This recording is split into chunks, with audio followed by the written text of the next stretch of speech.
Imagine for a second that you are walking on a treadmill that never stops.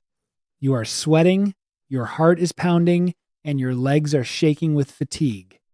You keep increasing the speed because you've been told that if you just run fast enough, you'll reach the end of the track and finally be free. But what if I told you that this treadmill was specifically designed without an ending? What if the machine itself is actually powered by your exhaustion? The faster you run, the more the machine profits while you stay exactly in the same place. This is the reality of the modern invisible poverty trap. Most of you aren't running toward wealth. You are simply providing the kinetic energy for a system that requires you to stay tired, stressed, and just slightly out of breath. We have been lied to about what it means to be poor in school, in the media, and even from our parents. We are told that poverty is a result of a lack of effort, a lack of opportunity, or just a string of bad luck.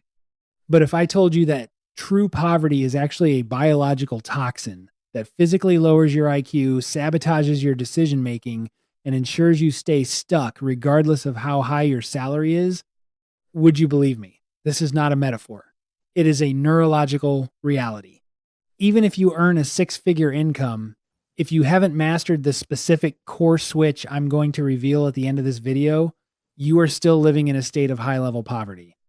Over the next 20 minutes, we are going to dismantle the psychological prison that holds billions of people captive. We are going to explore the neurobiology of the scarcity brain, the hidden tax of decision fatigue, and why a seemingly small amount of money, exactly $5,000, is the most important lifeline you will ever hold. This is the manual for escaping the treadmill. Let's start with a fact that shocked the scientific community and should fundamentally change how you view your own brain. Poverty makes you less intelligent. This isn't an insult. It's a finding from a landmark joint study by Harvard, Princeton, and the University of British Columbia. Researchers discovered that when a human being is under financial stress, the brain enters a state called scarcity mode. This state consumes so much of your cognitive bandwidth that your effective IQ drops by 13 points. To put that in perspective, a 13-point drop is the difference between being considered average and borderline impaired. It is the equivalent of losing an entire night of sleep or trying to function while under the influence of chronic alcoholism. Think about the last time you were truly worried about money.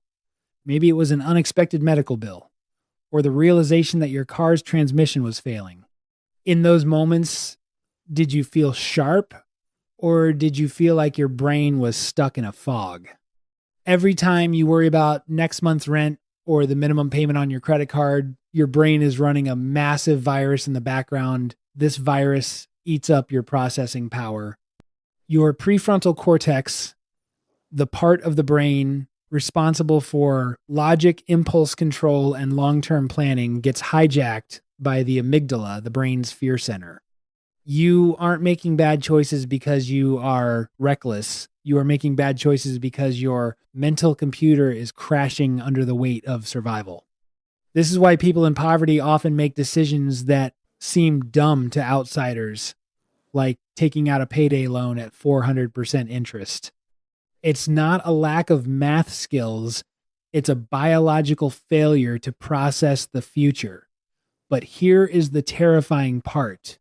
This trap doesn't care how much you earn. If you earn $10,000 a month, but spend $11,000, your brain is in the exact same scarcity mode as someone earning minimum wage. Most people believe the solution to this biological fog is to become a millionaire. We chase the dream of the big house, the luxury watch, and the private jet, thinking that is the finish line where the stress finally stops. But in the world of behavioral economics, there is a much more critical, much more immediate threshold. It's called survival escape velocity. And for the vast majority of people living in the modern world, that number isn't $1 million.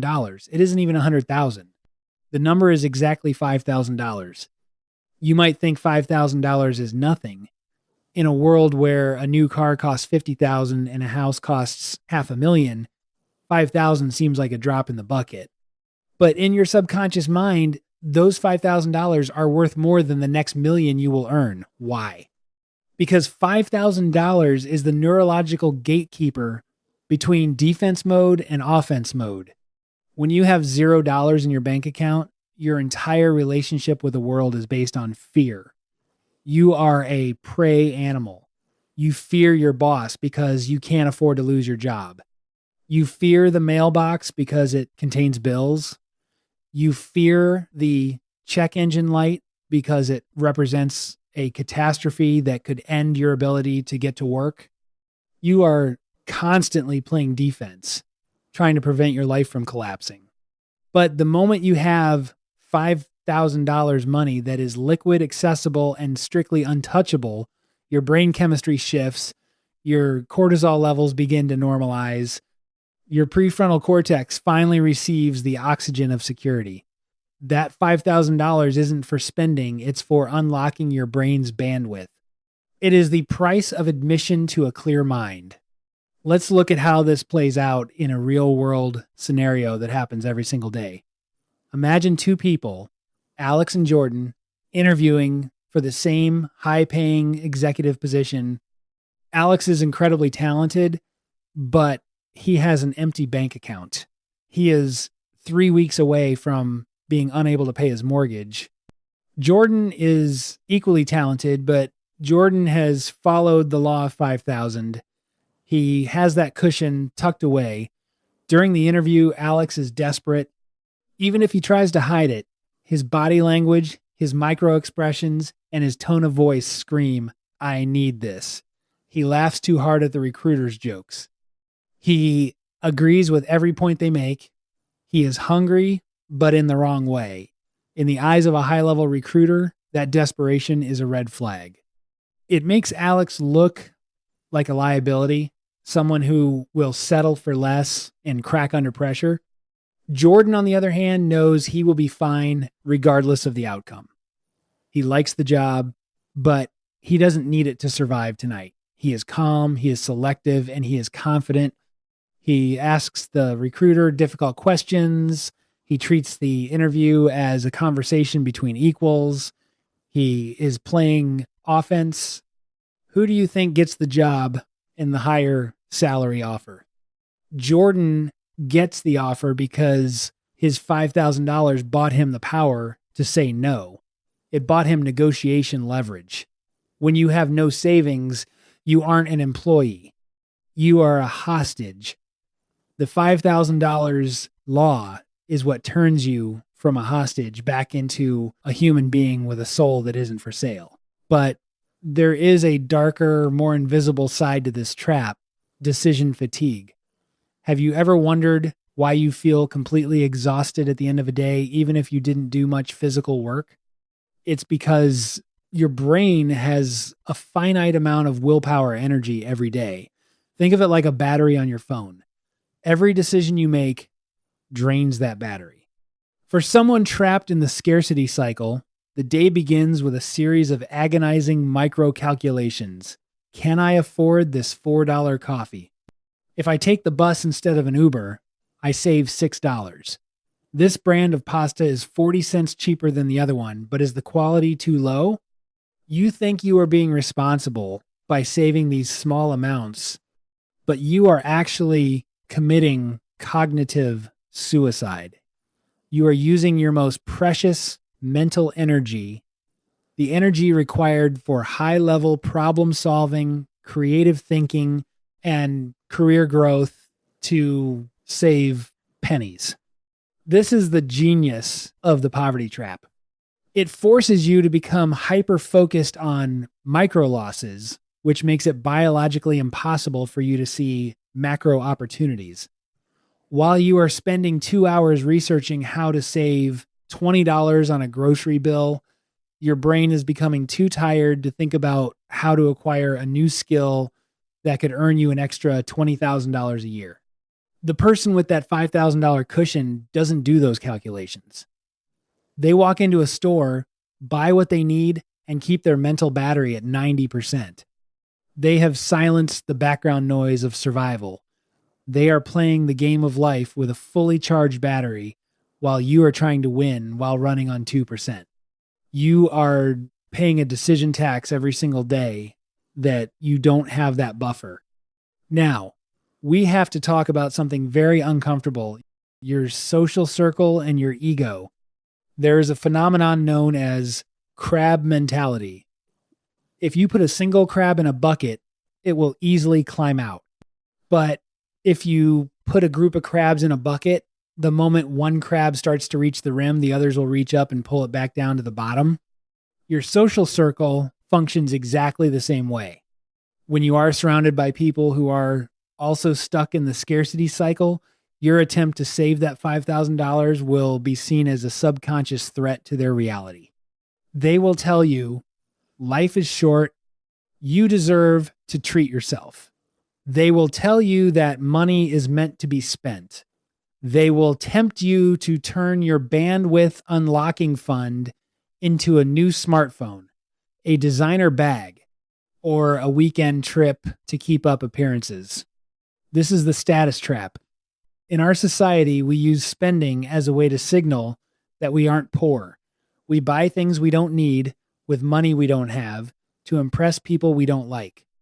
But the irony is that the more you spend to look rich, the deeper you sink into the biological trap of being poor. You are trading your cognitive bandwidth for a logo. Breaking free from this trap requires a painful identity shift. You have to stop seeing yourself as a consumer and start seeing yourself as a capital architect. A consumer sells their time for money and then immediately exchanges that money for status symbols. An architect sees money as a raw material for building cognitive freedom. Most people's greatest regret at age 50 isn't that they didn't work hard enough. It's that when a massive opportunity appeared, a chance to start a business with a friend, a window to buy an asset during a market crash, they had to say no because they were prisoners of their own monthly expenses. They had the talent, but they didn't have the shovel to dig the gold. This brings us to a concept I call opportunity arbitrage. We like to think that luck is distributed randomly, that it's like a lightning bolt that strikes the lucky few. But the truth is more calculated. Luck has a financial minimum. If your account is always hovering near zero, you are effectively invisible to luck. Think about it. If a once in a billion opportunity requires you to move to a new city, or invest $2,000 in a prototype, or take a month off to study for a certification, and you can't do it because you're living paycheck to paycheck, then that luck never existed for you. It passed right over your head. That $5,000 is your entry ticket to the good luck club. It allows you to stop hiding from the storm and instead stand on the deck and watch which way the wind is blowing. It turns a crisis into an inconvenience and an opportunity into a revolution. When you have that money, you start to notice things you never saw before. You notice when a colleague is looking for a partner for a side project. You notice when a piece of software is undervalued. You notice when you have the energy to work on your own business after your 9 to 5. You aren't getting luckier. You are simply finally capable of seeing the luck that was already there. Your scarcity brain was filtering it out to save energy for survival.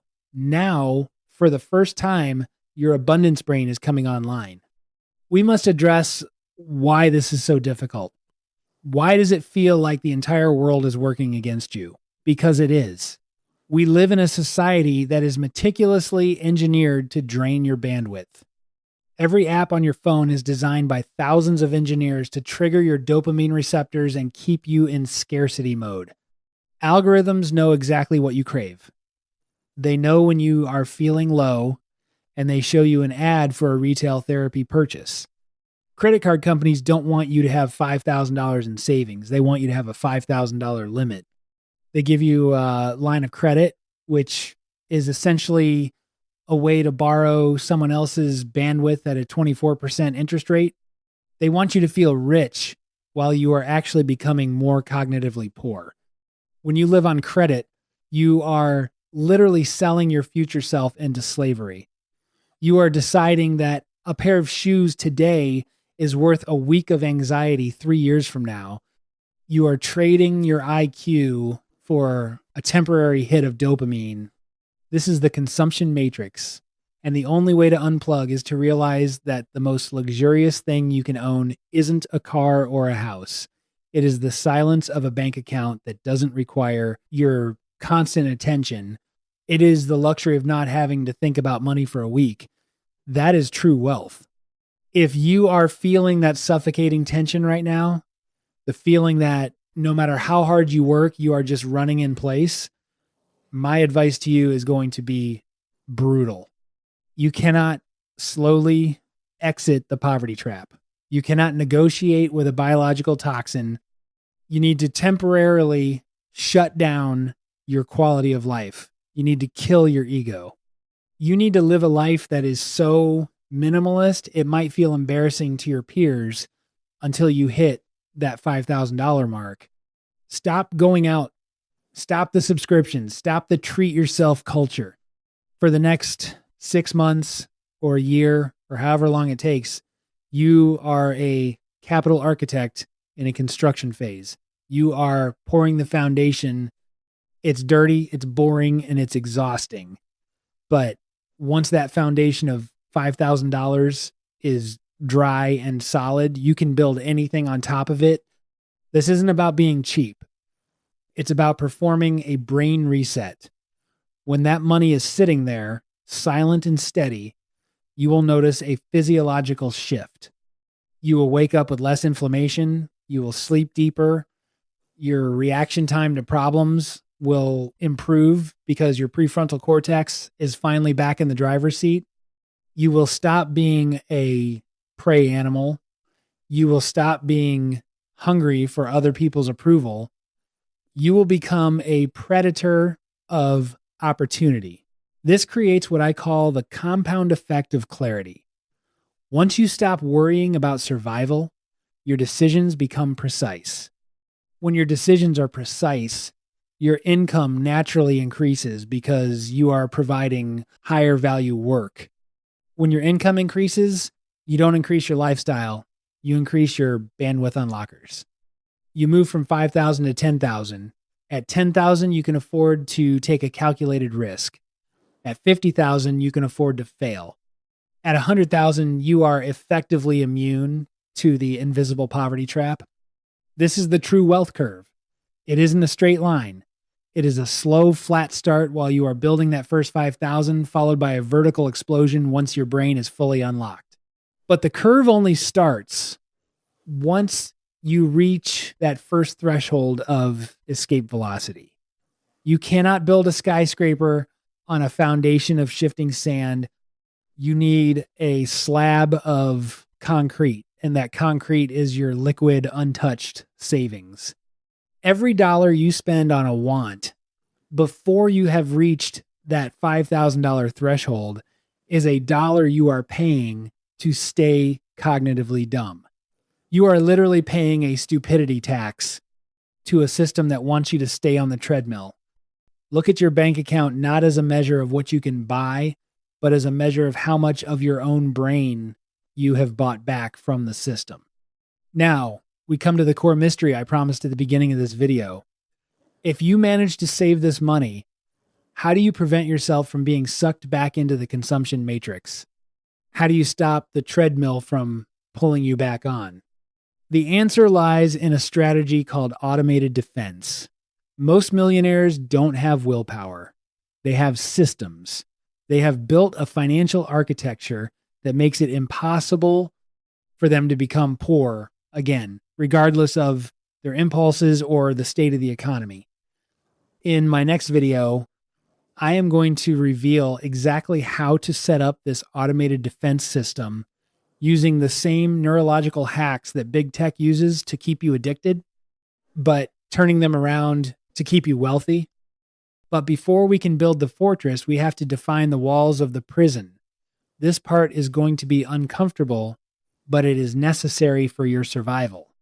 I want you to be brutally, painfully honest with yourself and with this community. I want you to write down in the comment section below the answer to this one question. If you were to lose your primary source of income tomorrow morning and you were strictly forbidden from using credit cards or borrowing a single penny from friends or family, for exactly how many days could you maintain your current lifestyle before you ran out of cash and hit zero?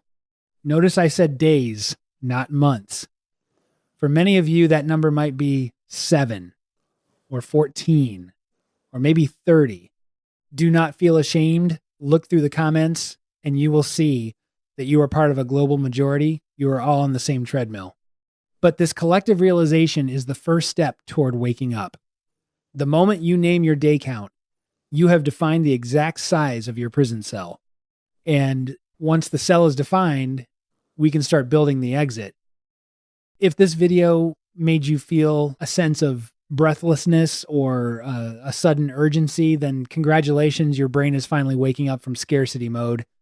You are starting to see the treadmill for what it is, a machine that runs on your life force. If you want to continue this journey, if you want to learn how to master the higher financial codes and build your automated defense, hit the like button and subscribe to this channel. Share this video with that one friend who is always working late, always stressed, and always buying things to feel better. You might just be giving them the most valuable gift they will ever receive. The gift of cognitive bandwidth. Remember, your income is a choice. My name is Rob, and I'll see you in the next one.